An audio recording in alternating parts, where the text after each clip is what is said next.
major developments coming out of today's hearing on Capitol Hill about the biggest national security threats facing our country. The Director of National Intelligence is issuing this disturbing alarm. Frankly, the United States is under attack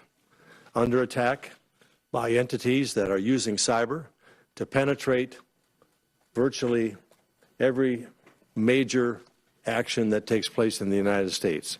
From U.S. businesses to the federal government to state and local governments, the United States is threatened by cyber attacks every day. Director Coates also warns Russia might already be trying to meddle in this year's midterms. We expect Russia to continue using propaganda, social media, false flag personas, sympathetic spokesmen, and other means to influence to try to build on its wide range of operations and exacerbate social and political fissures in the United States. There should be no doubt that Russia perceived that its past efforts as successful and views the 2018 U.S. midterm elections as a potential target for Russian influence operations. All right, Dana, so this has been sort of in the works and in the pipeline, people talking about it, what kind of national security threat, ongoing national security threat that the Russians pose, and now specifically looking at a target of the midterm elections in the United States. Well, that and yes. So this hearing was super interesting. It was about all these different threats. There's a lot of them, but this was the one that really got some attention because we've been talking about this for a long time. And Democrats really want to relitigate 2016, and there is not evidence that there was Russian meddling, like in the actual machines that changed the votes. But I don't think there's anyone that's still questioning whether or not they tried to influence through these other means, as Director Coates just mentioned, and the false flags. And it's clear that the government hasn't done enough to try to figure out what we are going to do going forward. And so part of it is that Americans are just going to have to be smart about the information that they consume. And that's okay in a democracy, but we can trust the voters to do that. But in the meantime, it's the other threats that are also a problem. Bill Gates also today issued his annual letter to Microsoft employees in which he said something that Greg has said for many years, which is that if you marry up this pretty easy technology with biological agents that you could then put on a drone and you send it into the city, all of these things are emerging, and you don't have to be a superpower in order to wage war now. You could be somebody, just one person in your basement working on it. Okay, Greg, you're familiar with one person in your basement. Yeah, that is me or Lou Dobbs, depending on what day of the week it is.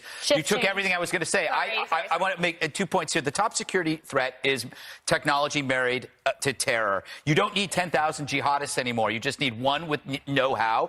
It's not like a nation state, which has everything to lose. An individual who wants to die will take all of you with you because they have nothing to lose. North Korea and Russia, you could call them enemies, but they still want to survive because their goals are on the globe.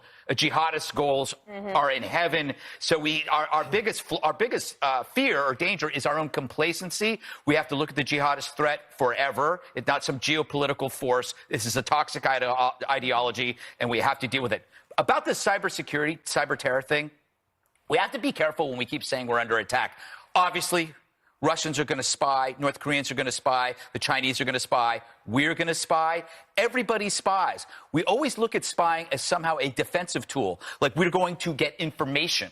We're going to get information about Russia or the USSR way back when, and then for that's how we create our defenses. The problem with hacking is when you say somebody hacks, like North Korea hacks, Russia hacks, we think of it as a nation.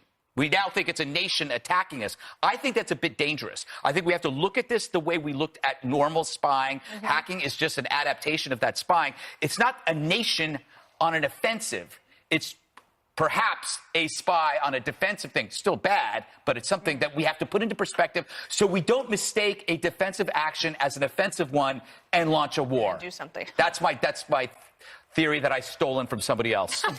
Okay, when you want to get back to us with the attribution, please let us know. I can't remember who it was, but it was somebody smarter than me. That's everyone. Okay, Jesse. Oh, ouch, man.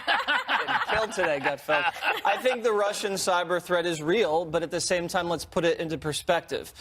The Russians spent $100,000 on Facebook ads last election. Hillary Clinton spent tens of millions of dollars on Facebook ads. There you go. Her whole campaign spent $1.1 billion in advertising. When you look at outside groups, $1.4 billion in advertising. When you add the mainstream media propaganda to that. Combine that with Hillary, there was much more anti-Trump propaganda than there was pro-Trump propaganda in the election. So, and purchased influence. and it's right. Yeah. The biggest influence, I believe, of Russia propaganda in the last election was the dossier. Paid for by Hillary Clinton. It infected the bloodstream of the U.S. government. And now, look what we're talking about still a year later. Also, the DNC claims they were hacked by the Russians, yet they never handed over their server. How seriously do they actually take it? Podesta says he was hacked by the Russians. He ended up giving them his password, which was password. President Obama admitted that he was worried about Russian interference in the election and never said anything about it, actually feels guilty. So I'm friends with the guy that runs the Harvard cybersecurity team, and he just briefed Congress the other day, and he said this: it's like crime. You're never going to fully prevent it. You're going to have to realize some of it's going to happen. But when Russia comes to mess with us, we have to hit them back hard so they pay a price. All right. Well, good. I hope he's helping you with cybersecurity. Okay, Juan, swivel for me. What's I don't going have to. I'm just stunned because it looks to me like people are putting on blinders so they don't have to say Russia influenced the 2016 election, and we should know the details of it so we can prevent a recurrence in the future.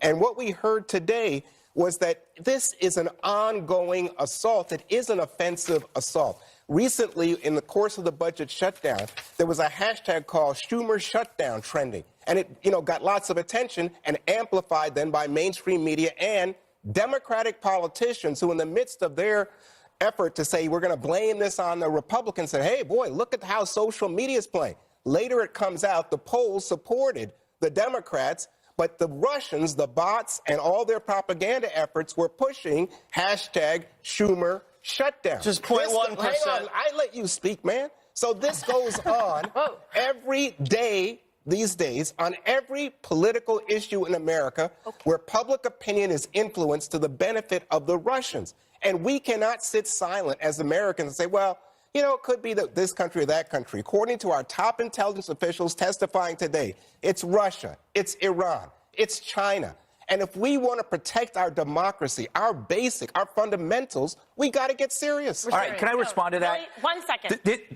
This issue is damaging in that it thrives on team sport politics. For Russia, it's about disrupting our foundation. And the way it disrupts our foundation is by splitting us. So we're expending all this energy quarreling over who did the Russians help, who did the Russians hurt. It's exactly what a global prankster wants. So the solution to this, we have to step back and say there aren't two oppositional sides on this. Both sides, Juan and myself, we should relinquish a bit of this tribal turf and say that, okay, we can agree there is Russian interference. I know there is, and there always will be it. Yeah. The other thing, but then you have to say there might not be evidence that there was another side to it, that the Trumps didn't do anything. However, I'm open to the whole investigation. Okay. But again, what I'm saying to you is there can be no debate about what took place. Well, we get it, but everyone knows, and according to the U.S. intelligence community and their reports, that Russia and China are the most sophisticated in terms of the nation-state actors. Don't forget Canada. Threats. No, they're not catching up. Ahead, scary, the control room's scary. Ahead, the White House under fire after rolling out a plan to slash costs of the food stamp program. The controversy when the 5 returns.